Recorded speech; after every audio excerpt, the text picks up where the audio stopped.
Earlier this evening, I was watching on television the World's Strongest Man competition, held in Los Angeles in 2012. I do not spend an inordinate amount of time watching TV, but when I settle into the armchair, I am usually only interested in the gentler subjects, such as nature, history or craft work. However, I do find the Strongest Man programme quite compelling, and meaning to only catch a few minutes of their hard labour, I often end up seeing it all, mesmerised by the truck pulling, car lifting, stone humping, and keg tossing.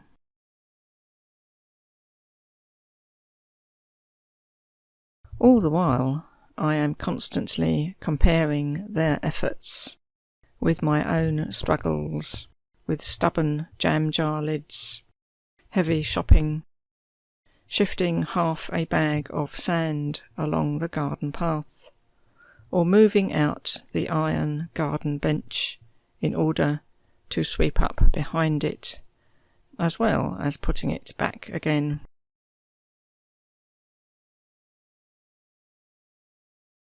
Even a recalcitrant ring pull on a can has me wishing to call upon their services to open it safely and easily. These men would find such tasks easier than blowing a feather away.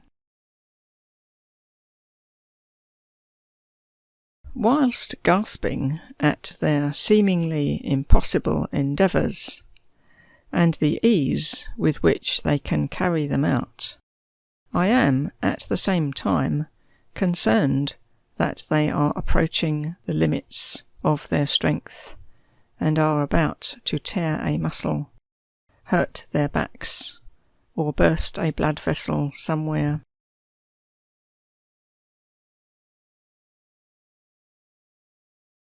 Then I remind myself that they are surrounded by a small army of trainers and advisors who look to their every health need, and that a lazy viewer lounging on the sofa, eating junk food or smoking, is probably doing themselves more harm in the long run.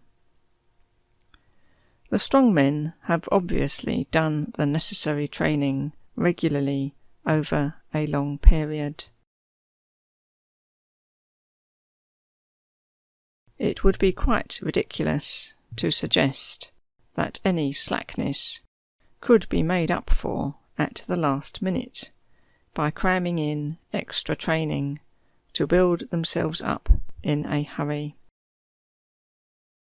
Their physique cannot be obtained except by even, day-by-day growth, including resting time and correct nourishment.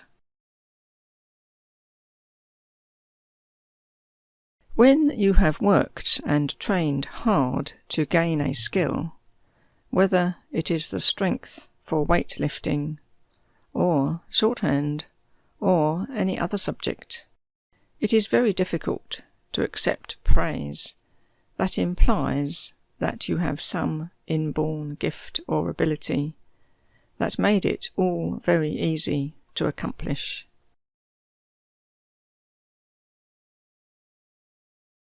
The innocent commenter is in all probability blissfully unaware that such an implication is really an insult to all your hard work.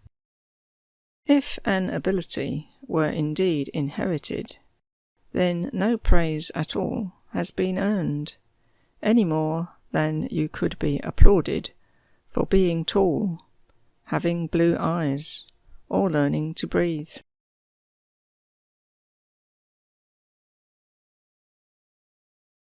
Fortunately, the strongman competitors all present themselves as friendly, polite, good-humoured and courteous, so we will be spared finding out what they might manage in the way of retaliation against such an unthinking slur on their achievements. Once they have gained the bulk and the muscle, it is not going to desert them on the morning of the competition. I would like to suggest to you that your shorthand learning is very similar.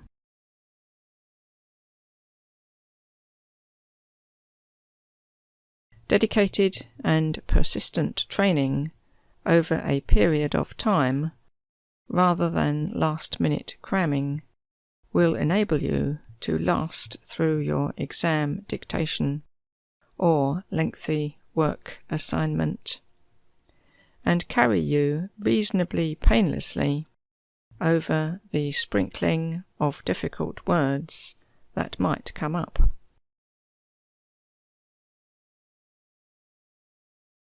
Knowledge of the common words and short forms must be like the strong man's muscles, large, solid, flexible, and dependable, doing their job with complete ease every time they are called upon, and working together to overcome any other obstacle that comes their way.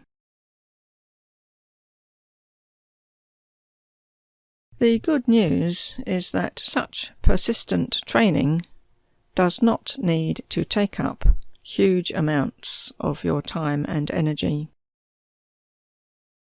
Something done every day will soon become a habit, especially if your self-imposed daily assignment is kept manageable and pleasant.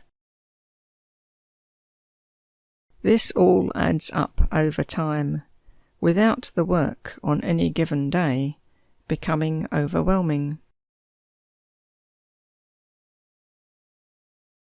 Every new outline learned is like another small muscle fibre added to the bundle, until you have, as the phrase goes, an arm like a leg.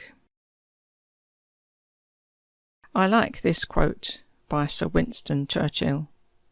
Continuous effort, not strength or intelligence, is the key to unlocking our potential.